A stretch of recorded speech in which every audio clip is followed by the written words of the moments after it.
not for the faint-hearted. But if you can make it work, it's not a bad life.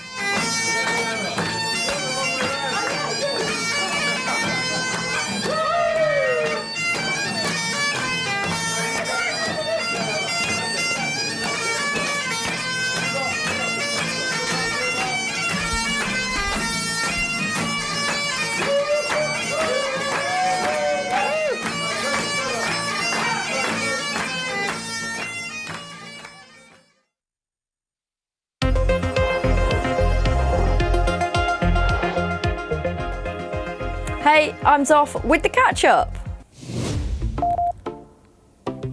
Let's start with vapes. A head teacher is warning that illegal vaping could kill after a 12-year-old collapsed at his school in Oldham. The pupil used a vape containing the synthetic drug spice. High levels of psychoactive cannabis oil and THC have also been found in other vapes in the area. Glimpots is worried there'll be a really serious problem before something is done. I pray that we don't have a fatality in these kind of instances, but I do fear that that is likely to happen if we don't address these. Local police, the council and other authorities are working on the issue, but Glyn wants more action. The government says it's looking at how to stop underage vaping. Some other stories now. An online forum that promotes suicide has been blocked to most people in the UK. The site's been linked to more than 50 deaths across the country. After a BBC investigation, the online safety regulator contacted the site's administrators, and now it can only be seen by people signed up as members.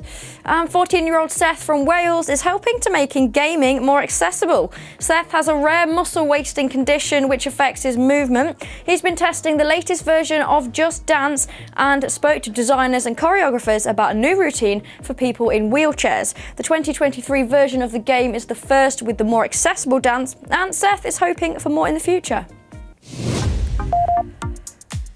And time now for 10 seconds of Attenborough's echidna. Scientists captured videos of the creature after fears it might be extinct. What's even more iconic is that this spiky, furry, long-beaked echidna is actually named after David Attenborough. You're all caught up now. See you later.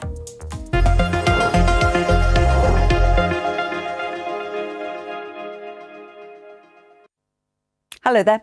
For many of us, Friday was a day to get out and enjoy some of the beautiful autumn colour. But at this time of year, clear skies by day, well, if we keep them through the night, it can cause other issues with frost and fog. And yes, those two components are going to play quite a major role in the weather story this weekend.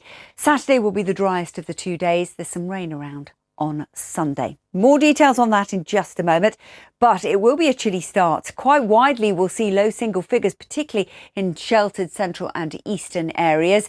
This weather front will start to push in by the end of the day, but before it, we've got this brief ridge of high pressure, which will keep things quite quiet and with light winds as well. So a few isolated showers on exposed coast, not amounting to much. Frost and fog will lift away. Sunny spells come through by the middle part of the afternoon. And temperatures, well, they will recover after that chilly start. We're expecting to see highs of 7 to 11 degrees, maybe 12 down to the southwest, but you can see that rain gathering perhaps into the Isles of Scilly by the end of the afternoon. So that weather front's going to start to push its way into Cornwall and eventually into South Wales. There's that weather front, and ahead of it, it will push in a little more moisture. So we're expecting more fog around for the start of Sunday. Remember, on Sunday could be quite a drab, dreary affair with some widespread fog at times. The rain down to the south, but it may well stay dry at 11 o'clock in Scotland. A murky morning, certainly, but the rain light and patchy into Northern Ireland, perhaps into Northern England. Heavier bursts through Wales and southwest England. Perhaps for London to the cenotaph, it should stay dry during the morning. But then we'll see outbreaks of showery rain drifting its way steadily northwards throughout the day. It'll stay dry for Scotland here around 7 or 8 degrees. Underneath the cloud and the rain, it's going to feel rather cool and disappointing, I'm afraid.